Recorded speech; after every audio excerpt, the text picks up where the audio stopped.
तद्वर्तात्मनुपलभ्य जगन्निवास एवं शरणापत्ति साधनत्वं विलिख्य साध्यत्वं च दर्शयन् तद्वतां परिपूर्णतां लिखोति न नाकेति। कलिजुग पावन अवतार परम करुणामय श्री गौरांग सुंदरे परमांतरंग प्रिय पार्षद वर्ज्य पूज्य पाद श्री सनातन गोस्वामी पाद श्री रूप गोस्वामी पाद एवं दिग गोस्वामी पादेर ग्रंथावली হইতে সংকলিত শরণাগতি ও শ্রদ্ধা গ্রন্থের শরণাগতি অংশের আলোচনা চলিতেছে। আচার্যপাদ শ্রীমৎ সনাতন গোস্বামী পাদ ননাকপৃষ্টং শ্লোকের ব্যাখ্যায় ভূমিকায় লিখেছেন, এই প্রকার শরণাপত্তির সাধনত্ব লিখিয়া তাহার সাধ্যত্ব প্রদর্শন করিতে শরণাগত ভক্তের পরিপূর্ণতা লিখিত হইতেছে ননাকপৃষ্টং ইত্যাদি শ্লোক দ্বারা। সুতরাং শরণাগতি ভক্তিটি সর্বস্তরের ভক্তের মধ্যেই যে ব্যাপ্ত রয়েছে তাহা সর্বত্রই দেখা যায়। বাস্তবিক পক্ষে ভগবানের নিকটে আরতি প্রকাশ দ্বারা ভগবত কৃপা অতি শীঘ্র লাভ করা যায়। শ্রী ভগবানের নিকটে নিজের দৈন্যতা, নিজের অসমর্থতা, নিজের অক্ষমতা ইত্যাদি জ্ঞাপন করে কৃপা প্রার্থনা কৃপা প্রার্থনা নিরন্তর যদি এই ভাব মনে বিরাজমান থাকে, তাহলে ভগবত যে কৃপা করুণা সর্বত্রই বর্ষিত হইতেছে, সেই কৃপা কর্ণিকা অতি শীঘ্রই সেই ভক্ত অর্থাৎ সেই দৈন্যকারী সেই সাধক অবিলম্বে তাহা লাভ করিতে পারেন।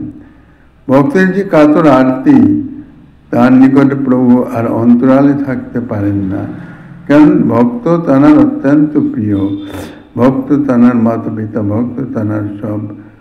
ভক্তের কোনো দুঃখ তিনি সহ্য করিতে পারেন না, এই জন্যে ভক্তের সম্মুখে তাকে আসতেই হয়।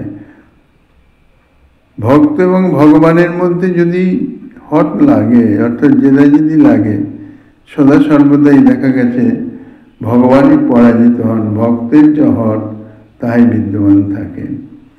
ভাগবতের যে তং তদ্বতার্থম উপলভ্য জগন্নিবাস ইত্যাদি শ্লোকে গজেন্দ্রমক্ষণ উপাখ্যান ইত্যাদিতে স্পষ্টই বর্ণিত হয়েছে, সরোবরের মধ্যে মহাবলী কুম্ভুর কর্তৃক আক্রান্ত গজেন্দ্র যখন নিজের সামর্থ্যের শেষ পর্যায়ে পৌঁছেছেন, নিজের সামর্থ্যের দ্বারা তিনি সহস্র বৎসর ধরে যুদ্ধ করে চেষ্টা করছেন মকর মুখ হইতে নিজেকে উদ্ধার করবার জন্যে, কিন্তু কোনোভাবেই যখন আর পারলেন না, নিজেরও প্রাণান্ত প্রায় সামান্য একটু অর্থাৎ শ্বাস নেবার নিমিত্ত সুরটুকু শুধু বাকি আছে, তখন তিনি দেখলেন যে আর কোনো উপায় নাই।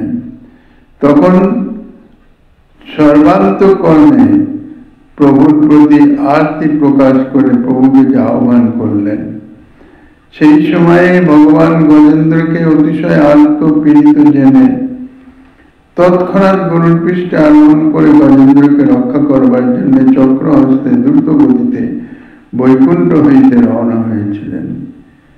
শ্রীমদ্ ভাগবতে বিশেষভাবে তা বর্ণিত আছে। তাহলে তং তদ্বতার্থ উপলভ্য জগন্নিবাস অর্থাৎ গজেন্দ্রকে অত্যন্ত আর্ত অনুভব করে গজেন্দ্রকে রক্ষা করবার জন্য তিনি বৈকুণ্ঠ থেকে রওনা হয়েছেন। এই বাক্যে স্পষ্টভাবে কৃপা সিন্ধু ভগবানের কৃপার কথা বলা হয়েছে।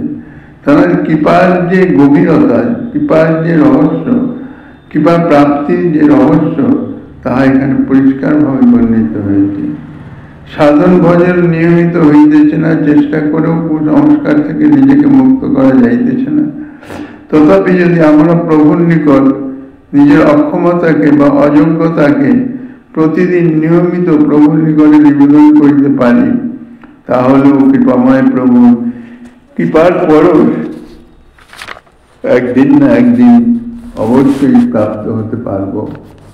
শুধু নিজের অহংকার অভিমানকে সর্বদা দূরে অপসারণ করে আর্তভাবে প্রভুর চরণে নিবেদন জানানো।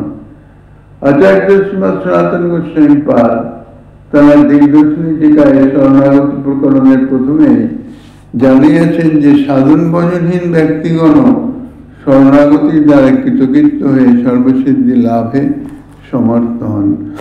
যারা সাধন ভজন করিতেছেন তাহারা তো সাধন ভজনের প্রভাবে প্রভুর কৃপা লাভ করে কৃতকৃতার্থ হবেন, কিন্তু যারা সাধন ভজনে অক্ষম, তার পূর্ব জন্মের কর্ম সংস্কার হোক আর যে কোনো কারণে হোক চেষ্টা করেও সাধন ভজন করিতে পারিতেছেন না, না মনোনিবেশ হইতেছেন, না সাধন ভজনের নিয়ম করতে হইতেছেন।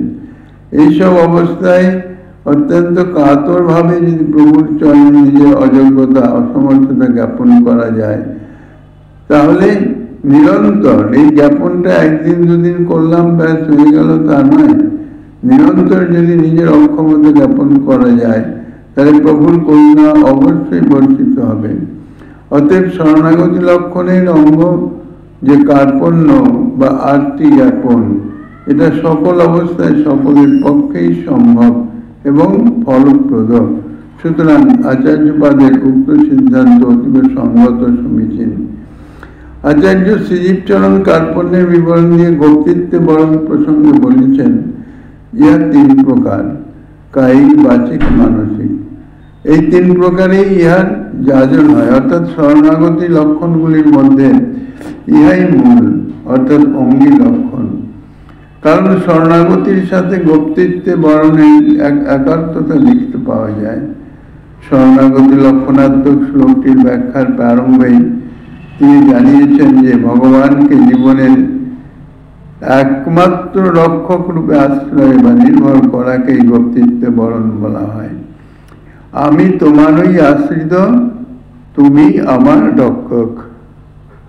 এইভাবে বাক্য দ্বারা ভগবানকে যেমন রক্ষক রূপে অঙ্গীকার করা ইহাকে বলা হয় বাচিক বরণ, অর্থাৎ বাক্যের দ্বারা বরণ করা, যে প্রভু তুমি ভিন্ন আমার আর কেহ নাই, তুমি আমার রক্ষাকর্তা, সর্বতভাবে তোমাকেই আমি, তোমার চরণেই আমি শরণাগত হলাম। বাক্যের দ্বারা এইভাবে প্রভুকে নিজের রক্ষাকর্তা হিসাবে, নিজের সর্বময় কর্তা হিসাবে বরণ করা। মনের দ্বারা সদা সর্বদা ওই প্রকার ভাবনা করাকে মানসিক কারণও বলা যায়। কাজেই আর দেহ দ্বারা প্রভুর লীলাভূমিতে বাস, ইহা হইতেছে কার্যত আচরণ করাকে কায়িক বরণ করা বলা হয়। প্রভুর শরণ গ্রহণ করলে প্রভুর নিবাসে, প্রভুর সান্নিধ্যে থাকতে হবে, তাই প্রভুর ধাম, সেখানে বাস, এরা শরীরের দ্বারা শরণাগত হওয়া। এই তিন প্রকার আচরণের দ্বারা শরণাগত ভক্ত নিশ্চিন্ত হয়ে পরমানন্দে জীবন অতিবাহিত করিতে পারেন। শ্রী নৃসিংহ পুরাণোক্ত শ্লোকে এবং শ্রী হরিভক্তি বিলাসের উদ্ধৃত শ্লোকের ইহাই হইতেছে মর্ম কথা। ভগবানের প্রতিজ্ঞা বানিয়েছে যে এই প্রকার শরণাগত ভক্তগণের যদি কোনো সংকট বা ক্লেশ উপস্থিত হয়, তো আমি নিজে তাহাদিগকে নিখিল ক্লেশ হইতে মুক্ত করি। বস্তুত পক্ষে যিনি বাস্তব জীবনে এই শরণাগতির আদর্শকে বাস্তবায়িত করবেন, তিনি যে অবশ্যই প্রভুর কৃপামৃতের পরশ পেয়ে ধন্যাতিধন্য হবেন, ইহাতে অনুমাত্র সন্দেহের অবকাশ নাই। আচার্য শ্রীমৎ জীব গোস্বামীপাদ এই শরণাগতি প্রকরণের উপসংহারে স্বয়ং এই প্রকার ব্যাখ্যা করেছেন। তদেবং যস্য সর্বাঙ্গ সম্পন্ন শরণাপত্তি তস্য ঝটিত্যেব সম্পন্ন ফলা অন্যে শান্তু যথা সম্পত্তির যথা ক্রমঞ্চেতি জ্ঞেয়ম তমেতাং শরণাপত্তিং শ্লাঘয়তে। শ্রীমদ্ ভাগবতের 11 স্কন্ধের 19 অধ্যায়ে বর্ণিত আছে, তাপত্রয়ে নাভিহতস্য ঘোরে সন্তপ্য মানসা ভবাধ্বনিশ পশ্যামি নান্যশরণং তবাঙ্ঘ্রি দ্বয়োদ্যতি পত্রাদমৃত ঘবর্ষাৎ। শরণাগতানাং সর্বদুঃখ দূরীকরণং নিজ মাধুরীনাং সর্বত বর্ষণং চাত্র বিহিতম উদ্ধব শ্রী ভগবন্তম।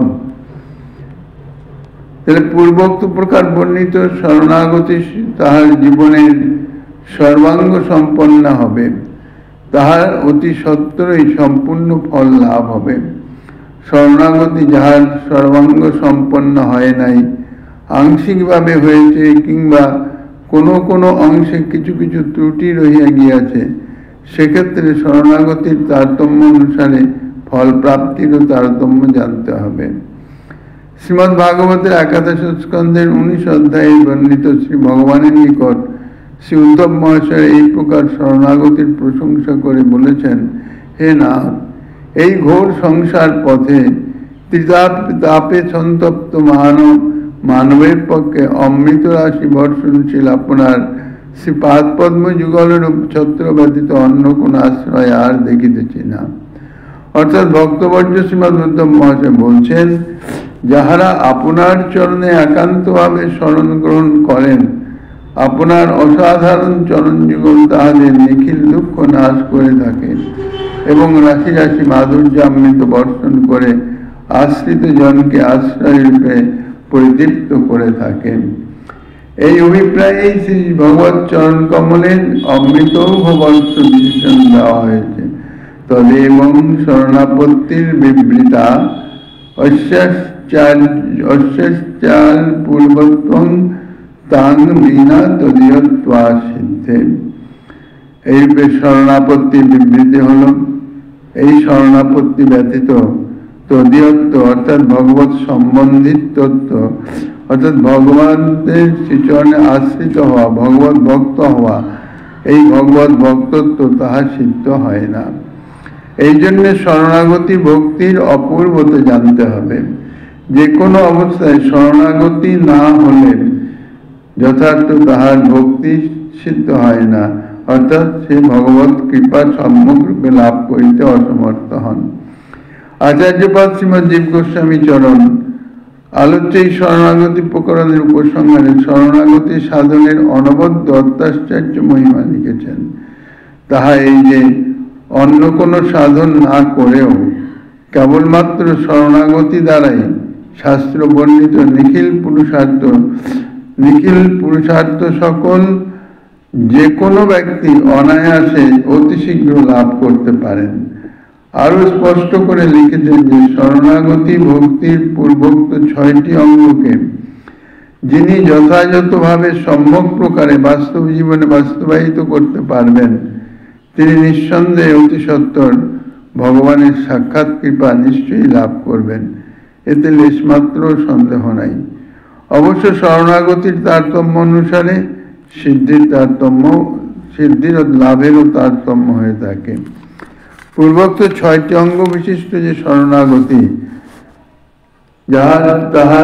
যাহার সম্পূর্ণ হবে, তাহার শরণাগতি সিদ্ধি লাভও সম্পূর্ণ হবে।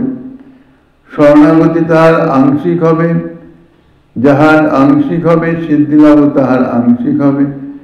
শরণাগতি যাহার আভাস মাত্র হবে, অর্থাৎ শুধুমাত্র বাক্যের দ্বারাই শরণাগতির ভাব দেখাইতেছেন, বস্তুত পক্ষে হৃদয়ে মন এবং দেহ দ্বারা শরণাগতি তিনি সিদ্ধ করিতেছেন না, তাহার সিদ্ধি লাভও সেই রকম আভাস মাত্রই হবে।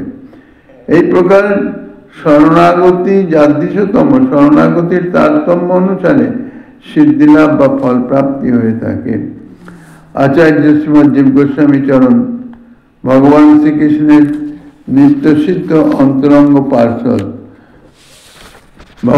ভক্তবর্য শ্রীমৎ উদ্ধব মহাশয় কৃত একটি শ্লোক উদ্ধৃতির দ্বারা শরণাগতির সাধনত্ব এবং সাধ্যত্ব উভয় প্রদর্শন করে শরণাগতি ভক্তির অতুলনীয় সর্বোৎকর্ষ মহিমা প্রকাশ করতে প্রবৃত্ত হয়ে গিয়ে লিখেছেন, তামেতাং শরণাপত্তিং শ্লাঘয়তে। অর্থাৎ ভগবানে এই প্রকার শরণাগতিকে শ্রী উদ্ধব মহাশয় বিশেষ প্রশংসা করেছেন। এক বিশেষ মুহূর্তে শ্রী উদ্ধব মহাশয় ভগবান শ্রীকৃষ্ণকে বলেছিলেন যে, হে প্রভু, আপনার পাদ পদ্ম এমনই এক অনির্বাচ্য অসমর্থ মহিমামণ্ডিত অদ্ভুত বস্তু যে এই ঘোর সংসারে সর্বদা নিরন্তর তিতাপে দগ্ধ বিবিধ দুঃখে জর্জরিত জীবের পক্ষে ইহা নিখিল দুঃখ দূরীকরণের ছত্র স্বরূপ এবং নিখিল পুরুষার্থ সীমা শাশ্বত অনন্ত পরমানন্দামৃত রসবর্ষী মাধুর্য রসসারের পরাকাষ্ঠা স্বরূপ। অতএব দুঃখী জীবের দুঃখ দূরীকরণের এবং দিব্যাতিদিব্য চিন্ময় মাধুর্য রস আস্বাদনের উপায় স্বরূপ অমৃত রাশি মাধুর্য বর্ষণশীল আপনার শ্রীপাদ পদ্মরূপ ছত্র ব্যতীত অন্য কোনো আশ্রয় আমি আর দেখিতে পাইতেছি না। পশ্যামি নান্যচরণং তবাঙ্ঘ্রি দ্বন্দ্বা তপত্রাদ মৃতৌঘ বর্ষাৎ। ইহার মর্ম ইহাই জানিতে হবে। সুতরাং উদ্ধব মহারাজের কথা অনুসারে শরণাগতি ভক্তি শরণাগত ভক্তকে সংসারের নিম্নতম তাপ সন্তপ্ত ভূমি থেকে অর্থাৎ তিতাব জ্বালায় একদম ঘোর জ্বলনে জল পর্যলিত দুঃখ ভোগকারী যে সাধক বা যে ভক্ত, সেই ভক্ত তাহার ভক্তত্ব অন্য কিছু নয়, শুধুমাত্র শরণাগতি। হে প্রভু, আমি তোমার হলাম, তুমি আমায় রক্ষা করো সর্বতভাবে।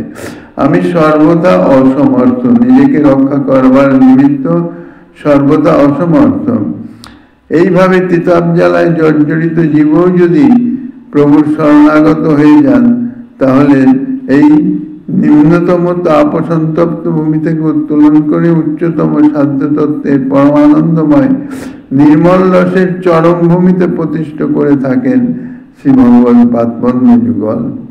তাহার অত্যুজ্জ্বল চিত্র শ্রী উদ্ধব মহাশয়ের উক্তিতে অতি সুন্দরভাবে অঙ্কিত হয়েছে, যা অবলোকন করে সর্বকালের সাধক সকল অবস্থাতেই কখনো ভীত হবেন না। শুধুমাত্র প্রভুর চরণে শরণাগত হয়ে উদ্ধব মহাশয়ের ভাব অনুযায়ী অবস্থান শরণাগতের অনুসরণ এবং অবলম্বন করলেন নিখিল দুঃখ যাবতীয় বিঘ্ন রাশি রাশি অনর্থকে অনায়াসে অতিক্রম করিতে পারিবেন এবং অতি স্বচ্ছন্দে চরম পুরুষার্থ পরমানন্দ রসসাগর অনন্ত মাধুর্য রসস্বরূপ শ্রী রাধা প্রাণবন্ধ লীলাময় শ্রী ভগবান শ্রীকৃষ্ণের পাদপদ্ম সহজেই লাভ করে শিব বিরিঞ্চি শেষের দুর্লভতম নিবৃত নিকুঞ্জের নিবৃততম লীলারস সাগরে অবগাহন করিতে পারবেন। অতএব নিজের ভজন সামর্থ্য প্রকাশ না করে ঐকান্তিকভাবে ভগবৎ চরণে একান্ত আতুর হয়ে আর্তভাবে শরণাগতি সেই চরম সাধ্য বস্তু লীলারস সার পাইবার বা লীলারস সিন্ধুতে অবগাহন করবার সুগম পন্থা। যেহেতু তাহার কৃপা ব্যতীত অচিন্ত ভূমিতে বিরাজিত অতি দুর্বিতর্ক দুর্গে লীলা রহস্য কেহ কখনোই নিজ সাধন সামর্থ্যে সাধনের দ্বারা তাহা জানতেও বা পাইতে পারেন না। এই প্রকার সিদ্ধান্ত শ্রী সনাতন গোস্বাইপাদ শ্রী ভাগবতামৃতে বহুদা প্রকাশ করেছেন।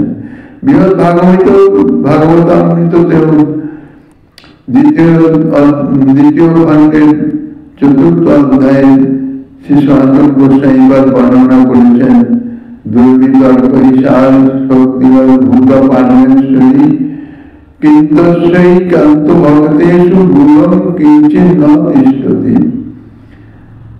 এই শ্লোকের টিকাতে তিনি বলেছেন, এতচ্চ ভগবত মহাশক্তি বিশেষ কৃতং পরম দুর্বিতর্কং তদীয় প্রসাদ বিশেষণৈব তদেকান্ত ভক্তানাং চিত্তে সম্যক উন্মীলতি ত্যাহং দুর্বিতর্কেতি।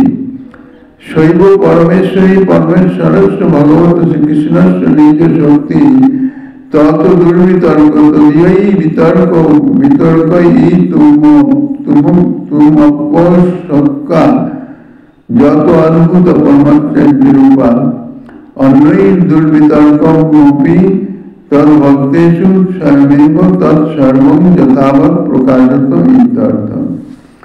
শ্রী বৃহৎ ভাগবতামৃতম গ্রন্থে বর্ণিত গোপকুমার উপাখ্যানে বর্ণনায় আছে, মুক্তিলোকের উদ্দেশ্যে ভগবত ধাম বৈকুণ্ঠে গোপকুমার যখন অবস্থান করেছিলেন, সেই মুক্তিলোকে সেখানে দেবর্ষী নারদ ভগবান শ্রীকৃষ্ণের অচিন্ত লীলাতত্ত্ব সম্বন্ধে যে সকল উপদেশ দিয়েছিলেন, তার মধ্যে উদ্ধৃত শ্লোকে ভগবানের অচিন্ত লীলা শক্তি এবং লীলার দুর্গেয় তত্ত্ব প্রকাশ করা হয়েছে। দেবর্ষি নারদ তিনি বলেছেন যে হে গোকুমার, ভগবান শ্রীকৃষ্ণ যে শক্তিকে আশ্রয় করে পূর্বোক্ত প্রকার স্বরূপ প্রকটন এবং লীলা বিলাস বিস্তার করেন, সেই শক্তি পরমেশ্বরী নামে প্রসিদ্ধ, অর্থাৎ পরমেশ্বর শ্রীকৃষ্ণের এই শক্তি। তাই দুর্বিতর্কা এবং পরমাশ্চর্য রূপা অতি অদ্ভুতা। সুতরাং সেই শক্তি দ্বারা সাধিত লীলা সকল তদ্রূপ দুর্বিতর্ক, পরমাশ্চর্যময় এবং অতি দুর্গেয়। তথাপি কিন্তু একান্ত ভগবৎগণের বিশুদ্ধ চিত্তে ভগবান বিশেষ কৃপাবশত উক্ত দুর্গেয়া দুস্তর্কা অচিন্ত লীলা সকল স্বয়ং প্রকাশ করে দেন, কিছুমাত্র গোপন রাখেন না। এই শ্লোকের টিকায় গোস্বামী চরণ লিখেছেন, দেবর্ষি নারদ এই উক্তি দ্বারা জানালেন যে ভগবানের লীলা সকল তাহার মহাশক্তি বিশেষ দ্বারাই কৃত হয়, অতএব তাহা পরম দুর্বিতর্ক। কেননা শ্রী ভগবানের মহাশক্তি তাহার যে লীলা তাহার মধ্যে প্রবেশ করা জীবের কথা অজভবেরও অসাধ্য। তিনি তাহার বিশেষ কৃপাতেই তাহার একান্ত ভক্তগণের চিত্তে সম্পূর্ণরূপে উক্ত লীলা সকল প্রকাশ করে থাকেন। দুর্বিতর্কা এই জন্যে বলা হইতেছে যে ভগবানের লীলা শক্তিকে তর্ক বিতর্ক পূর্ণ যুক্তি দ্বারা কোনো প্রকারেই জানতে বা বুঝতে পারা যায় না। অচিন্ত শক্তি, অচিন্ত লীলা, যাহা চিন্তার অতীত, তাহাকে তর্কে বা বিতর্কে এর মাধ্যম দ্বারা কি করে জানা সম্ভব? কোনোভাবেই তাহা জানা যায় না। এই জন্যে সেই শক্তিকে, ভগবানের সেই যে শক্তি, সেই শক্তিকে বলা হয়েছে অদ্ভুত। তাহা পরমাশ্চর্য রূপ, আশ্চর্য শক্তি, অচিন্তনীয়, অকল্পনীয়। সেই শক্তির দ্বারা যাবতীয় লীলা সকল সম্পাদিত হয়। এই জন্য ভগবান শ্রীকৃষ্ণের প্রত্যেকটি লীলা ইহা মন বুদ্ধির অগম্য। এই প্রকার হলেও কেবলমাত্র তার একান্ত ভক্তগণ, যারা সর্বতভাবে নিজেকে তার চরণে সমর্পণ করে তদীয়ময় হয়ে গেছেন, সেই ভক্তগণের বিশুদ্ধ চিত্তে সেই সকল লীলা স্বরূপত যেমন ঠিক তেমনই স্বয়ংই প্রকাশিত হন। আর এই বিশেষ কৃপা তার চরণাশ্রিত একান্ত ভক্তগণই মাত্র লাভ করে থাকেন, দ্বিতীয় কেহ তাহার আভাসও টের পান না। গৌড়ীয় বৈষ্ণব জগতের সিদ্ধান্ত রত্নের ভান্ডার স্বরূপ বিবিধ দার্শনিক তত্ত্ব জ্ঞান পূর্বক রচনা শ্রী বৃহৎ ভাগবতামৃত গ্রন্থে গ্রন্থকার আচার্যপাদ শ্রী সনাতন গোস্বামী পাদ গোপকুমার পাখ্যানে উক্ত বর্ণনায় যাহা জানালেন তাহার মর্মেই যে লীলা পুরুষোত্তম ভগবান শ্রীকৃষ্ণ গোকুল মথুরা ও দ্বারকা ধামনিতে অন্তরঙ্গ পরিকর যে সকল লীলা বিলাস বিস্তার করেন, সেই লীলা সকল তাহার অচিন্ত চিৎশক্তি যোগমায়া দ্বারা সাধিত হয়। সেই যোগমায়ারই তত্ত্ব উক্ত শ্লোকে বলা হয়েছে। যোগমায়ার শক্তি তাহার দুর্বিতর্কা, অঘটন ঘটন পটীয়সী যোগমায়া, অতি অদ্ভুতা এবং পরম ঐশ্বর্যপূর্ণা। ইহা শ্রী ভগবানের ওই অন্তরঙ্গ রূপা নিজ শক্তি, শ্রী ভগবানের স্বরূপ শক্তি। সুতরাং সেই যোগমায়ার দ্বারা সম্পাদিত ভগবানের সমস্ত লীলাই এই প্রকার দুর্বিতর্ক, পরমাশ্চর্যময় এবং অতীব অদ্ভুত। এই কারণে উক্ত লীলা সকল যোগেশ্বরগণেরও মন বুদ্ধির অগম্য বলে বলা হয়েছে। দার্শনিক আচার্য লীলা তত্ত্ববেত্তাগণের বিচারে এবং শাস্ত্রের প্রমাণ অনুসারে লীলাময় ভগবানের কেবলমাত্র লীলা শক্তি নয়, পরন্তু সকল লীলাই অচিন্ত এবং দুর্বিতর্ক জানতে হবে। কেননা শ্রী ভগবানের সমস্ত লীলাই হইতেছে অপ্রাকৃত, প্রাকৃত মন বুদ্ধি তাদের সম্পূর্ণ অগোচর। কেবলমাত্র তাই লীলা শক্তি নয়, সমস্ত লীলাই শ্রী ভগবান যা যা লীলা করেন, সমস্ত লীলাই তারা এই অন্তরঙ্গ স্বরূপ শক্তি তিনি সংসাধিত করেন। কাজে লীলা শক্তি অচিন্ত এবং দুর্বিতর্ক। লীলাভূমি সম্বন্ধে বলা হয়েছে চিন্তামণিময় ভূমি এবং কল্পবৃক্ষময় বন। অর্থাৎ শ্রী ভগবান ধাম, শ্রী ভগবান যেখানে লীলা করেন সেই যে ধাম তা হইতে চিন্তামণিময়, চিন্তা মাত্রই সমতাহা প্রাপ্ত, অর্থাৎ তা প্রকটিত হয়ে যায়। এবং কল্পবৃক্ষময় বন, সে বৃন্দাবন তার অন্তরঙ্গ ধাম, সেই বৃন্দাবনের সমস্ত বৃক্ষই কল্পবৃক্ষময়। তথাকার সমস্ত স্থানই আশ্চর্য পরমানন্দময় জ্যোতির দ্বারা ব্যপ্ত। স্বয়ং আনন্দ ঘর বিগ্রহ শ্রী ভগবান, তারই যে তাঁর ধাম অর্থাৎ তাঁর অবশিষ্ট স্থান, তাহা তো যথার্থই আনন্দময় হবেই। ভগবত ধামও পরম আনন্দময়, প্রভুর মতন অপ্রাকৃত সচ্চিদ আনন্দময় চিন্ময় ধাম। ভগবানের মতনই বিভু ধর্ম বিশিষ্ট, সর্বগ অনন্ত বিভু কৃষ্ণ তনু সম। অসংখ্য ব্রহ্মাণ্ড তথা অখণ্ড অসংখ্য বৈকুণ্ঠ ধামকে শ্রী বৃন্দাবন তার একটিমাত্র অংশে অনায়াসে স্থান দিতে পারেন। তো শ্রী ভগবানের যে অনন্ত স্বরূপের যে অনন্ত ভগবত ধাম, তা সবই বৈকুণ্ঠ নামে অভিহিত, কিন্তু তার স্বরূপের তারা নিজস্ব যে অর্থাৎ স্বয়ং ভগবান শ্রীকৃষ্ণের নিজস্ব যে ধাম, যে গোকুল বৃন্দাবন, অনন্ত কোটি বৈকুণ্ঠ ধাম, অনন্ত কোটি ব্রহ্মাণ্ড সব তারই অন্তর্গত। কাজেই অসংখ্য ব্রহ্মাণ্ড তথা অসংখ্য বৈকুণ্ঠ ধাম শ্রীধাম বৃন্দাবনের অন্তর্গত।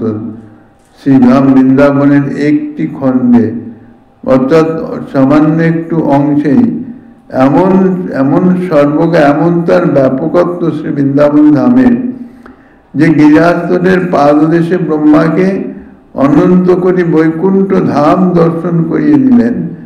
তার সেই সব ধামের যে মানে সমস্ত যে গণ স্বরূপগণ তারা বিরাজমান, তারাদের নিকট সেই সব ধামের অন্তর্গত ব্রহ্মাণ্ডের ব্রহ্মা এবং মহেশ্বর তারা সব স্তব করিতেছেন। এই সমস্ত কিছুই দেখালেন ব্রহ্মাকে কোথায় না গিরিরাজ তটের একটি সামান্য অংশে। কাজেই শ্রীধাম বৃন্দাবন সর্বব্যাপক তত্ত্ব, তার একটিমাত্র ক্ষুদ্র অংশে অনায়াসে অনন্ত কোটি বৈকুণ্ঠ ব্রহ্মাণ্ড সমস্তকেই প্রকট করতে সমর্থ। এই সকল সিদ্ধান্ত ব্রহ্মসংহিতা এবং শ্রীমদ্ ভাগবতাদি শাস্ত্রে বর্ণিত হয়েছে। ওই সকল শাস্ত্রের সারমর্ম তাহা শ্রী কবিরাজ গোস্বামীপাদ শ্রী চৈতন্য চরিতামৃত গ্রন্থের স্থানে স্থানে তাহা ব্যাখ্যা এবং বিবেচন করেছেন।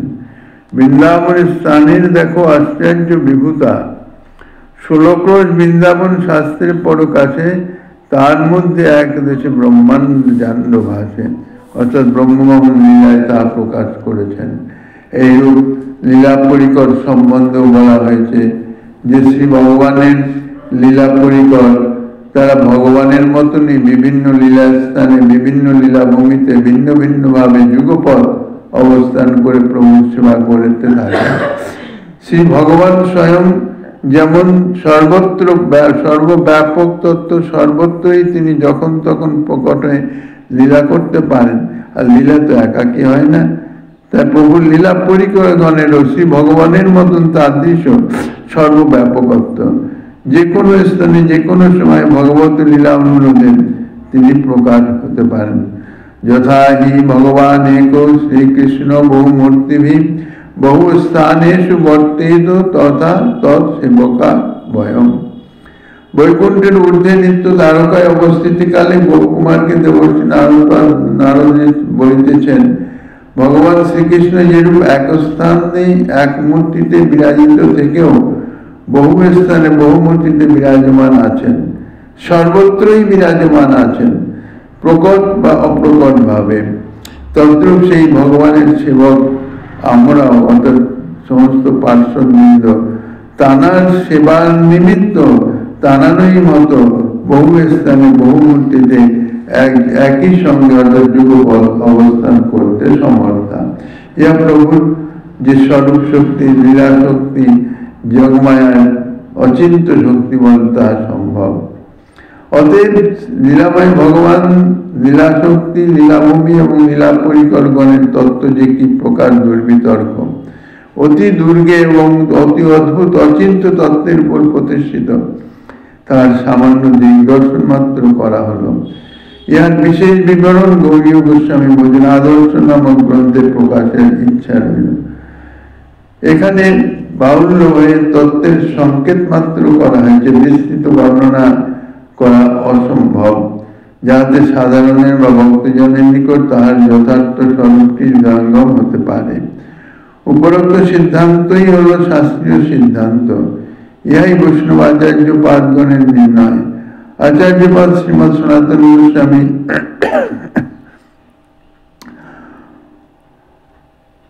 উক্ত প্রসঙ্গে যোগমায়ার তত্ত্বের সহিত যোগমায়া দ্বারা সাধিত লীলা তত্ত্ব যুগপৎ প্রকাশ করলেন এবং আরো জানালেন যে ভগবানের এই লীলা সকল ইহা অতি দুর্গেয়, বোধ বুদ্ধির তো সর্বথা অগোচর, অত্যন্ত দুরূহ এবং দুস্তর্ক, ইহা তর্কের দ্বারা কখনো নির্ধারণ করা সম্ভব নয়। আর সর্বদা অচিন্ত হলেও তার যাহারা একান্ত ভক্তগণ, সেই ভক্তগণের প্রতি শ্রী ভগবানের বিশেষ কৃপা বর্ষিত হয়, সেই বিশেষ কৃপাবশিষ্ট তাদের যে বিশুদ্ধ নিষ্কাম নির্মল চিত্ত, সেই নির্মল চিত্ত ভক্তগণের চিত্তে তাহা স্বয়ং প্রকাশিত হন। আর লীলা সকল চিন্ময় স্বপ্রকাশ বলে ভগবত ইচ্ছা অনুসারে তাহার বিশুদ্ধ হৃদয়ে, অর্থাৎ সেই ভক্তগণের বিশুদ্ধ হৃদয়ে স্বয়ং প্রকাশিত এবং স্ফূর্তি প্রাপ্ত হন। তার জন্য স্বতন্ত্রভাবে কোনো সাধনা ইত্যাদির কোনো অপেক্ষা নাই। তাহা সর্বপ্রথম সর্বাংশেই প্রকাশিত হন, কিছুমাত্র অংশ গোপন থাকেন না, বা ভগবানও তাহাদের নিকট গোপন কিছু রাখেন না। কিন্তস্যৈ কান্ত ভগতেষু গূঢ়ং কিঞ্চিন্ন তিষ্ঠতি, সে নারদকৃত উপদিষ্ট এই উক্তিতে তা স্পষ্টভাবে বর্ণিত হয়েছে। অতএব ভগবানে একান্ত শরণাগতির দ্বারা যে নিখিল পুরুষার্থ লাভ হয়, পূর্বেও যাহা বলা হয়েছে তাহা অতীব সমীচীন এবং তাহা যুক্তিযুক্ত। এছাড়া ব্যতিরেক মুখেও বলা হতে পারে যে একান্ত শরণাগতি ব্যতীত উক্ত দুর্বিতর্ক অচিন্ত লীলা রহস্য সর্বদা সর্বকালে সকল ক্ষেত্রেই জীবের নিকট দুর্লভতম বিষয় হয়ে অবস্থান করে। তাই শ্রীরূপপাদ বলছেন, কৃষ্ণ তদ ভক্ত কারুণ্য মাত্র লাভৈক হেতুকা।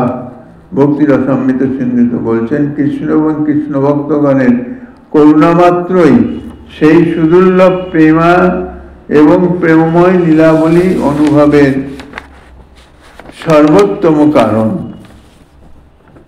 অতএব লীলারস আস্বাদন লুব্ধ ভক্তগণ উক্ত গোস্বামীগণের সিদ্ধান্তের সহিত সঙ্গতি রেখেই সাধনার পথে চলিতে হবে। অন্যথায় আধুনিক কোনো পন্থা অবলম্বন করলে অবশ্যই গৌড়ীয় গোস্বামী পাদগণের প্রবর্তিত প্রতিপাদিত ভজনাদর্শ থেকে উত্থিত যে ভজনানন্দ সুখ, সেই ভজনানন্দ থেকে বঞ্চিত এবং বিচ্যুত হতে হবে। আচার্যচরণ শ্রীমৎ জীব গোস্বামী পাদের যে উক্তিকে কেন্দ্র করে আমরা এই শরণাগতি প্রকরণের ভূমিকা করেছিলাম, তাং বিনা তদীয়ত্ব আসিদ্ধের, তাই উপসংহারে আলোচনা করা হইতেছে। আচার্যপাদের আলোচ্য শরণাগতি প্রকরণের উপসংহারে এই ব্যতিরেকমুখী সিদ্ধান্ত দ্বারাই জানাচ্ছেন, তাং বিনা তদীয়ত্ব আসিদ্ধের, তাহা বিনা অর্থাৎ শরণাগতি বিনা কখনোই তাহা সিদ্ধ হতে পারে না। সমগ্র ভক্তগণকে অর্থাৎ ভক্ত জগৎকেই অবশ্যই জেনে রাখতে হবে যে শরণাগতি ব্যতীত কেহ কখনো কোনো মতেই ভগবানের ভক্ত বলে স্বীকৃতি লাভ করতে পারবেন না। আর হৃদয়ে অহংকার অভিমানের আভাস মাত্র অবস্থান থাকাকালীন শরণাগতিও কোনোভাবে সিদ্ধ হতে পারবে না। শরণাগতির ব্যতিক্রম ঘটালেন তাহার ভগবত প্রাপ্তি তো দূরে থাক, ভগবত কৃপা লাভও সর্বদা অসম্ভব। যেহেতু ভগবান ভক্তের এবং ভক্তির অনুগামী, আর শরণাগতি ব্যতীত কখনো ভক্তি সিদ্ধ হয় না, ভক্তি লাভ হয় না, আর ভক্তি লাভ না হলে সে ভক্ত বলেও পরিচিতি লাভ করিতে পারে না। আসলে যদি ভগবানের ভক্তই না হওয়া যায় বা ভক্ত বলে স্বীকৃতি না মিলে, তাহলে ভক্তের প্রতি বর্ষিত কৃপার পরশ কি করে তিনি প্রাপ্ত হবেন? সেই জন্যই বলছেন তাং বিনা তদীয়ত্ব আসিতেন। মোটেই তুচ্ছ বা সাধারণ নয় এই বাক্যটি, ইহা অতীব মহত্বপূর্ণ সিদ্ধান্ত।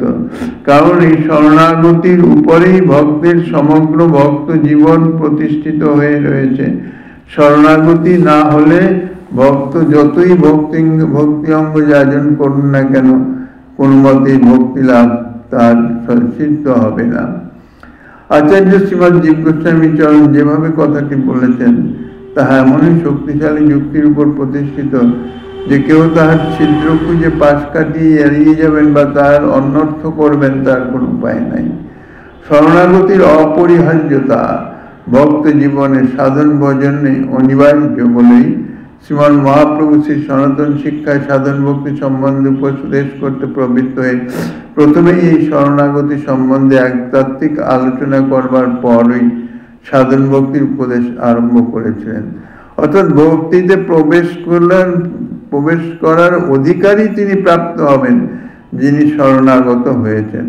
শরণাগতির ব্যতীত তিনি ভক্তিতে অর্থাৎ ভক্তি জগতে প্রবেশ করার উপযোগী থাকবেন না, প্রবেশ করার অধিকারী হবেন না। সাধন ভক্তির অঙ্গরূপে বর্ণিত শরণাগতি ভক্তাঙ্গ সম্বন্ধে একটি বিশেষ শব্দ যোজনা করেছেন, সর্বদা শরণাপত্তি কার্তিকাদি ব্রত। 64 প্রকার যে ভক্তি অঙ্গের কথা বলা হয়েছে, সর্বথা শরণাপত্তি উক্তি তাৎপর্য হচ্ছে এই শরণাপত্তি সাধনটি সাধকের সর্বকালীন হওয়া অনিবার্য জানতে হবে। অর্থাৎ শরণাগতি বা শরণাপত্তি যাই বলা হোক না কেন, কথাটা একই, কথাটা ভিন্ন হোক, অর্থটা একই। তাহা অর্থাৎ শরণাপত্তি হোক আর শরণাগতি হোক আর অনন্য স্মরণই হোক, যাই বলা হোক না কেন, ভক্ত জীবন থেকে কখনো কোনো সময়ে যেন এটি সরে না যায়।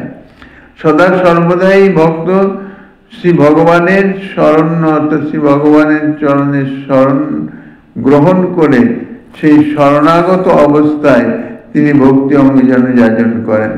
তাই শরণাপত্তি ভক্তি অঙ্গকে সর্বথা বলবার রহস্য এই যে প্রাণ যেমন দেহের সর্বত্র সর্বময় সর্বসময়ই কাজ করে, কোনো সময়ে প্রাণবায়ু বন্ধ হয়ে যায় না, বন্ধ হলে সে মৃত। দেহে প্রাণবায়ু নিরন্তর চলতে থাকে, সেই রকম তাহাতে দেহ যেমন সক্রিয় থাকে, নিদ্রিত কালেও চক্ষু আদি ইন্দ্রিয় সকল নিষ্ক্রিয় হলেও প্রাণ তাহার সক্রিয়ভাবে জেগে থাকে এবং নিরন্তর তাহার কার্য করতে থাকে। তাহার ক্রিয়া অন্যান্য ইন্দ্রিয় সকলের ন্যায় কখনো বন্ধ হয় না, কোনো অবস্থাতেই প্রাণের গতি রুদ্ধ হয় না। কারণ প্রাণ না থাকলে দেহ থাকবে না বা দেহের অস্তিত্বই থাকবে না। ঠিক সেই রকম শরণাপত্তি সর্বদা না হলে সাধকের ভক্তত্ব বা ভক্ত জীবনও থাকবে না। তাই জগৎগুরু ভগবান শ্রী চৈতন্যদেব বললেন সর্বদা শরণাপত্তি।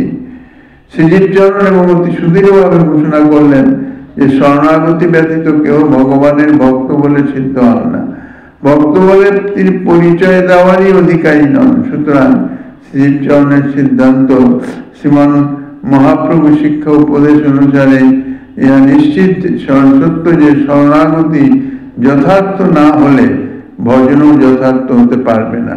এক কথায় শরণাগতি যদি বিগড়ে যায়, অর্থাৎ শরণাগতি ভাবের মধ্যে যদি কোনো রকম শৈথিল্য আসে বা কোনো রকম মিশ্রণ এসে যায়, শরণাগতি একান্ত প্রভুর চরণে শরণাপন্ন হওয়া, একান্তভাবে প্রভুর চরণে শরণাপন্ন হয়ে প্রভুর ভজনে রত হবার, ভজন করবার চেষ্টা করতে করতে যদি অন্য কোনো কিছু তার মধ্যে মিশ্রিত হয়ে যায়, অর্থাৎ শরণাপত্তির সঙ্গে যদি অন্য ভাবও, অন্য দেবদেবী বা অন্য কোনো কিছুর প্রতি যদি বিন্দুমাত্র আভাস মাত্র যদি মন সঞ্চালিত হয়ে যায়, তাহলে সে শরণাগতি বা শরণাপত্তি তখনই নষ্ট হয়ে যায় এবং তার ফলে তার সমস্ত সাধন ভজন বিগড়ে যায়। তখন সাধন ভক্তির অঙ্গ যাজনটি কেবলমাত্র ভক্তি অঙ্গের অনুকরণে পরিণত হয়, মাত্র বাস্তব ভক্তি অঙ্গ হয় না। যেহেতু ভক্তির অনুকরণ এবং ভক্তি যাজন এটা দেখতে এক প্রকার হলেও ভক্তির অনুকরণকে ভক্তি বলা হয় না, তাহাকে কেবলমাত্র স্বার্থ সাধন বলা হয়। নিজের স্বার্থ সিদ্ধির নিমিত্ত কিছু ভক্তি ভাব বা ভক্তির আচরণ তাহা প্রকাশ করা হলো, তাহা তো যথার্থ ভক্তি সাধনা নয়। শ্রীজীব গোস্বামীপাদ শ্রী ভাগবতের ক্রমসন্দর্ভ টিকায় এবং উপাসনা দত্তের দার্শনিক গ্রন্থ শ্রী ভক্তি সন্দর্ভে অতি স্পষ্টভাবেই লিখেছেন, অত সকাম ভক্তস্যাপি ভক্তের নটন মাত্রত্বং স্বার্থ সাধন মাত্র তাৎপর্যেন ভক্তানুকরণ মাত্রত্বাৎ যথা পরেশামপি নটনাং কচ্চিৎ তদনুকরণং তথৈবেতি। সকামভাবে অনুষ্ঠিত অন্য সমুদায় সাধনই বিড়ম্বনা অর্থাৎ অভিনয় মাত্র, যথার্থ ভক্তি নয়। অর্থাৎ কোনো কিছু প্রাপ্তির নিমিত্ত, কোনো কিছু কামনা পূরণের নিমিত্ত যদি ভক্তি অঙ্গ যাজন করা হয়, তাহাও কখনো ভক্তি হয় না। বলতে গেলে তাহা ভগবান ভক্তির বিড়ম্বনাই বলেছেন। অতএব সকাম ভক্তের ভক্তি অনুষ্ঠান তাহা ভক্তি নয়, তাহা অভিনয় মাত্র। যেহেতু তাহার স্বার্থ সাধন মাত্রই তাৎপর্য থাকায়, অর্থাৎ সে যে অনুষ্ঠান করিতেছে তাহার স্বার্থপূর্তির নিমিত্ত, স্বার্থপূর্তি হলেই সমস্ত অনুষ্ঠান সমাপ্ত হয়ে যাবে, কাজেই তাহা ভক্তির অনুকরণ মাত্র করা হয়। ভক্তি অপ্রাকৃত নিত্য সত্য শাশ্বত চিন্ময় তত্ত্ব, চিন্ময় আনন্দময় বস্তু। কাজেই সকাম ভক্তগণের যে ভক্তি আচরণ তাহাকে ভক্তি আচরণ বলা হয় না। যেমন উত্তম নটগণের নটন অনুকরণ মাত্রই হয়ে থাকে, তদ্রূপ জানতে হবে। ইহার মর্মই যে যেমন কোন উত্তম অভিনেতা যখন ভক্ত রুইদাসের চরিত্র অভিনয় করিতেছেন, তখন দর্শক যেমন তাহাকে বাস্তবিক রুইদাস ভক্ত বলে মনে করেন, বাস্তবে কিন্তু তিনি ভক্ত রুইদাস নহেন, তাহার চরিত্র অভিনয় করিতেছেন, একজন সাধারণ ব্যক্তি মাত্র অভিনয় করিতেছেন। কিন্তু যতক্ষণ তিনি অভিনয় করিতেছেন ততক্ষণ ভক্তগণ তাকে রুইদাস বলেই মনে করে তার অভিনয়ের আনন্দ গ্রহণ করিতেছেন, কিন্তু তিনি বাস্তবিক রুইদাস নন। তদ্রূপ বাস্তবিক ভক্ত না হয়ে কেবলমাত্র স্বার্থ সিদ্ধির নিমিত্ত ভক্তির অনুকরণ করা, ইহা বাস্তবিক ভক্তি নয়, ভক্তির অনুকরণ মাত্র। ভগবৎ শরণাগতি ব্যতীত নিষ্কাম শুদ্ধ ভক্ত কখনোই হওয়া যায় না। তাই শরণাগতি বাস্তবিক না হলে, অর্থাৎ শরণাগতি বা শরণাপত্তি ইহা যদি তত্ত্বত ঠিক না হয়, শরণাগতি তাহলে বিগড়ে যায়, তাহলে সমস্ত সাধন ভজনই পণ্ড হয়ে যাবে। শরণাগতি ব্যতীত কখনোই সাধন সিদ্ধ হয় না। শরণাগতি সর্বদা চাই, অর্থাৎ প্রাককালে, সাধনের প্রাককালে প্রথমেই যখন গুরুচরণে আশ্রয় গ্রহণ করা হয়, গুরুচরণে নিজেকে সমর্পণ করা হয়, গুরুচরণে শরণাগত হওয়া হয়, সেই যে শরণাগতি, গুরুচরণে শরণাপন্ন হওয়া, নিজেকে সমর্পণ করা, তাহা যদি সিদ্ধ না হয়, তাহা যদি যথার্থ না হয়, অর্থাৎ কায় মনোবাক্যে না হয়, তাহলে যেমন শরণাগতিটাই ব্যর্থ, তেমনি তার সমস্ত পরবর্তী সাধন জীবনও ব্যর্থই হয়ে যায়। সমস্ত সাধন জীবন, সাধন ভক্তি এই শরণাগতির উপরেই নির্ভর করেছে। শরণাগতি প্রাসাদের ভিত সদৃশ, কেবল বিশেষ সময়ের জন্য নয়, কিংবা অবসর মতো বা সুবিধা মতো নয়, সর্বদা শরণাপত্তি চাই। যখন অসময় হলো, যখন বিপদে পড়লাম, তখন ভগবানকে ডাকলাম, হে প্রভু রক্ষা করো, তুমি ভিন্ন আমার কেউ নাই। আর যখন একটু স্বাভাবিক অবস্থা, তখন আর ভগবানের কোনো খবরই নাই। ইহা শরণাপত্তি নয়, ইহা ইহাকে শরণাগতি বলে না। সর্বদা শরণাপত্তি না হলে ভক্তের আসনে উপবেশন করা যায় না, তাহাকে ভক্ত বলা যায় না, সে ভক্ত পদবাচ্য হন না। সুতরাং রাগানুগা ভক্তির আচরণে শরণাগতি ভক্তিকে বিশেষ শক্তিশালী স্থিতিতে প্রতিষ্ঠিত করতে না পারলে দীনতাও লাভ হবে না, অর্থাৎ দৈন্যতাও প্রাপ্ত হবে না, আর ভক্তি পুষ্টি লাভও করবে না। ভক্ত জীবনে দীনতা না আসলে অভিমানও দূরীভূত হবে না এবং অন্য বাসনা সাধন ভজনকে বিগড়ে দেবে। অতএব শরণাপত্তিটি ভজন জীবনে সর্বদা হলে অভিমান আসবার অবসর পায় না এবং অন্য বাসনাও হৃদয়ে প্রবেশ করতে পারে না। তখন সাধন ভক্তিকে বাস্তবতা লাভ করে যথার্থতায় পরিণত হয়। যেহেতু ভগবানের প্রীত্যাত্মক ভাবের জন্যে ইন্দ্রিয় দ্বারা সাধিত কৃত অনুষ্ঠানকেই সাধন ভক্তি বলা হয়।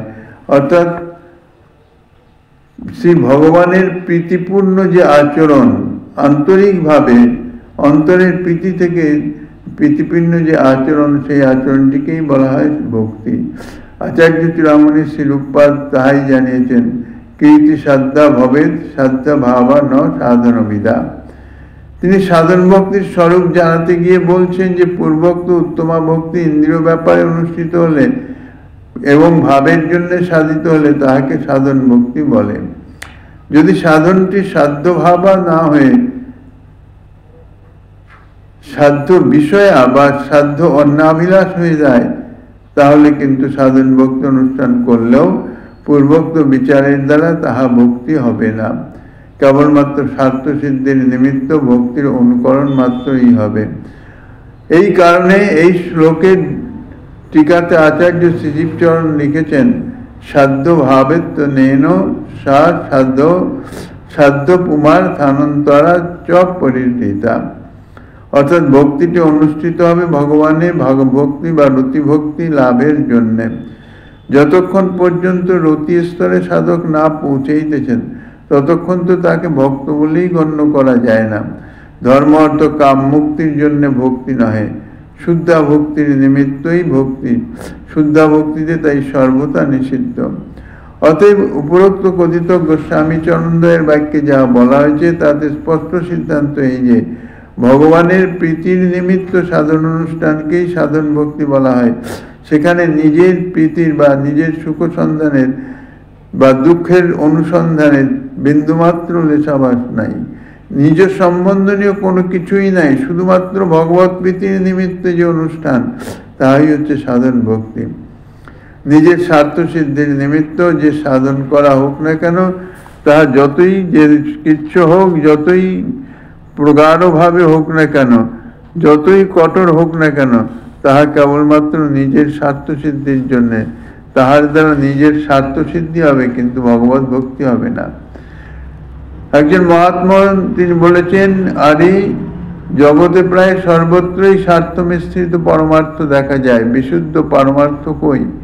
সে হলে অল্পেই কাজ হয়। খাঁটি ভক্তের কথা, বিশুদ্ধ ভক্তির আবাসেই সর্ব পাপ বা সর্ববাসনা ক্ষয় হয়ে ভগবত প্রাপ্তি করিয়ে দেয়। ভক্তির এমনই অচিন্ত অমোঘ ক্ষমতা। আচার্য শ্রীজীব চরণ শ্রী ভক্তি সন্দর্ভে তাই বলেছেন, ভক্তা ভাষ্যাপি সর্ব পাপক স্বয়পূর্বক শ্রী বিষ্ণু পাদ প্রাপকত্বম। অর্থাৎ ভক্তি নহে, ভক্তির আভাসের দ্বারাই সর্বপাপ ক্ষয়পূর্বক শ্রী বিষ্ণুচরণ লাভ করা যায়, ভক্তির আভাসেই। কিন্তু নিজ সম্বন্ধ নিয়েও নিজ প্রাপ্তির নিমিত্ত সকাম ভক্তি আচরণ করলেও তাহা লাভ হয় না। আর নিষ্কামভাবে ভক্তির আভাসেও সেই ফল প্রাপ্ত হওয়া যায়। এই প্রকার ফল লাভ হয়, তাহলে ভক্তির ফল কতখানি হতে পারে, অর্থাৎ তাতে কত না অসাধ্য সাধন হতে পারে, তাকেই হত্যা করতে পারবে। ভক্তির অচিন্ত শক্তি। যদি ঠিকভাবে ভক্তি অঙ্গ যাজন করা যায়, অর্থাৎ ভগবত প্রীত্যার্থে যদি নিষ্কামভাবে, নিজের অন্তরের অগোচরে তো কিছু নাই, নিজের মনের অগোচরে কিছু নাই, বাস্তবিকভাবে আত্মমনন আত্মবিশ্লেষণ করলে বোঝা যায় যে আমি কি উদ্দেশ্যে ভগবত সেবার বা ভক্তি অঙ্গ যাজন করিতেছি, এর পিছনে প্রকৃত উদ্দেশ্য কি, এবং তাহার যে পরীক্ষা, যখন পরীক্ষায় বসে অর্থাৎ পরীক্ষায় আসে, তখনই বোঝা যাবে যে ভক্তির যথার্থ ভক্তি অঙ্গ যাজন বা তাহার ভক্তি কতটা খাঁটি, কতটা নির্ভেজাল। তা বিপদেই তাহার সর্বদা সিদ্ধ হয়। যখন কোনো ভক্ত কোনো বিপদে পড়েন, তখন যদি তিনি একান্তভাবে প্রভুর চরণে ভরসা রেখে অগ্রসর হতে পারেন, তাহলেই তাহার ভক্তি সিদ্ধ হয়। কিন্তু তা না হয়ে যদি নিজের যে কর্তৃত্বাভিমান বশীভূত হয়ে তিনি যদি নিজেকে কর্তা মনে করে স্বয়ং তাহা সিদ্ধ করবার চেষ্টা করেন, তাহলে তাহা ভক্তি নহে। বস্তুত যিনি ভগবানকে পর্যন্ত বশীভূত এবং পরাধীন করতে পারেন, সেই ভক্তির ক্ষমতা এবং মহিমা তাহা যে অনির্বাচ্য হবে, ইহাতে কোনো সংশয় থাকতে পারে না। আলোচ্য শরণাগতি সাধনকে আচার্য শ্রীজীবচরণ অতুলনীয় সর্বোৎকৃষ্ট ভক্তি বলেছেন। অস্যাশ্চায় পূর্বত্বং তাং বিনা তদীয়ত্বা সিদ্ধে। অর্থাৎ এই শরণাগতি ভক্তির অসাধারণত্ব এবং অতুলনীয়ত্ব আচার্যপাদগণ তথা শ্রী গৌড়ীয় গোস্বামীগণ বিভিন্ন প্রকরণে বিভিন্নভাবে প্রদর্শন করিয়েছেন। তাহাদেরই উচ্ছিষ্ট এবং অধরামৃত কণিকার আভাস মাত্র এই শরণাগতি নামক ক্ষুদ্র প্রবন্ধে আস্বাদন ও পরিবেশনের প্রয়াস মাত্র করা হয়েছে। যেহেতু তাহাদের কৃপা ব্যতীত তাহাদের বাক্যের মর্ম বুঝা অতীব অসম্ভব, বিশেষত মাদৃশ সাধন ভজনের অভিমানী জীবের কোনো অধিকারই নাই, তথাপি তাহাদের করুণার প্রতি ভরসা রেখে তাহাদের কথাই লিখিতে গিয়ে কৃপাকণিকা তাহাদের কৃপাকণিকার পাওয়ার নিমিত্ত তাহাদের কথাই ব্যক্ত করা হলো। অতএব করুণাময় শ্রীজীব গোস্বামীপাদ ভগবত উপাসনা বিমুখ মায়া বিমুক্ত জীবকে শ্রী ভগবানের কৃপার পরশ লাভ করবার জন্যে যে অপরিহার্য কৃত্য শরণাগতি সম্বন্ধ উপদেশ করে অমৃতময় ভক্ত জীবন দান করেছেন, সেই শ্রীরূপ সনাতন অনুগত শ্রী চৈতন্য প্রবর্তিত ভজনাদর্শ ভক্তিধর্ম সংরক্ষক আচার্যচরণ শ্রীমৎ জীব গোস্বামী পাদের শ্রীপাদ পদ্মে কোটি কোটি ভুলুণ্ঠিত প্রণাম নিবেদনপূর্বক প্রার্থনাই যে তাহার রচনা যেন আমরা হৃদয়ঙ্গম করতে পারি এবং তাহার প্রদর্শিত ভজন পথে চলিবার জন্য যেন বিশুদ্ধ ভক্তি লাভের মহৎ আকাঙ্ক্ষা বিবিধ দুর্বাসনা নিবিড় অন্ধকার ভেদ করে প্রভাতকালীন সূর্যোদয়ের মতো আমাদের হৃদয়ের কাছে উদিত হয় এবং সেই মহৎ আকাঙ্ক্ষার দীপ্তিতে আমাদের অনুষ্ঠিত ভজনাঙ্গগুলি যেন প্রাণবন্ত হয়ে সার্থকতা লাভ করে। এইভাবে শ্রী গৌরী বৈষ্ণবাচার্য শ্রীল সনাতন গোস্বামী পাদ শ্রীল শ্রীজীব গোস্বামী পাদোদয়ের কৃত শরণাগতি যথাসম্ভব ব্যাখ্যাত এবং লিখিত হলো, আলোচিত হলো। পরিশেষে দীন পূজ্য শ্রদ্ধা বৈষ্ণবগণের এবং সুহৃদ সজ্জনগণের ভক্তবৃন্দের চরণে প্রার্থনা, এই দিন জীবাধমের পক্ষে জগৎবরেণ্য শ্রীরূপ সনাতন এবং শ্রীজীব গোস্বামী পাদের মত দার্শনিক আচার্য পাদগণের রচনায় হস্তক্ষেপ করা কেবল ধৃষ্টতা নহে, অতি ধৃষ্টতা বলা চলে। তথাপি তাহাদের উপদেশ বাণী শুনিবার এবং জানিবার জন্য যাহারা অতীব উৎসাহী এবং গোস্বামী পাদগণের বাণীর উপরেই সমগ্র ভজন তত্ত্ব সুপ্রতিষ্ঠিত, ইহা যাহাদের স্থির নিশ্চয় হয়েছে, সেই সকল বৈষ্ণবগণের এবং ভক্তবৃন্দগণের সেবার নিমিত্ত জীবাধমের এই প্রয়াস। অতএব ইহা দৃষ্টতা হলেও দীনবৎসল বৈষ্ণবগণ তথা কৃপাসিন্ধু ভক্তগণ বিষয়বস্তুর গুরুত্ব এবং তাৎপর্য উপলব্ধি করে অবশ্যই ক্ষমা করবেন। দার্শনিক গোস্বামী পাদগণের বাণী সকল অতীব গাম্ভীর্যপূর্ণ দার্শনিক শৈলীতে লিখিত, কারণ তাহারা জীবের কল্যাণের জন্য ভগবত ভজন এবং ভগবত ভক্তির সর্বোৎকর্ষ মহিমা জ্ঞাপন যে সকল সিদ্ধান্ত প্রদর্শন করেছেন তাহা শাস্ত্র প্রমাণের উপরেই প্রতিষ্ঠিত। তাই বর্তমানকালে শাস্ত্রচর্চা রহিত সাধারণের নিকট উক্ত ভক্তি সিদ্ধান্ত প্রধান রচনাসমূহ অতি দুরূহ দুর্গেয় বলে প্রতীত হয়। এই কারণে সর্বসাধারণের বুঝিবার জন্যে কৃপা সুধা কণা নাম্নী তাৎপর্য ব্যাখ্যা দ্বারা বুঝাইবার চেষ্টা করা হয়েছে। ইহাতে ভুল ত্রুটির জন্যে এই দিন সদা সর্বদাই ক্ষমা প্রার্থী। এই বলে শরণাগতি প্রকরণের সমাপ্তি ঘোষণা করে সম্মুখে এর পরবর্তী যাহা শ্রদ্ধা নামক, শ্রদ্ধা কি বস্তু সে সম্বন্ধে আলোচনার ইচ্ছা মহৎ আকাঙ্ক্ষা রেখে আজকে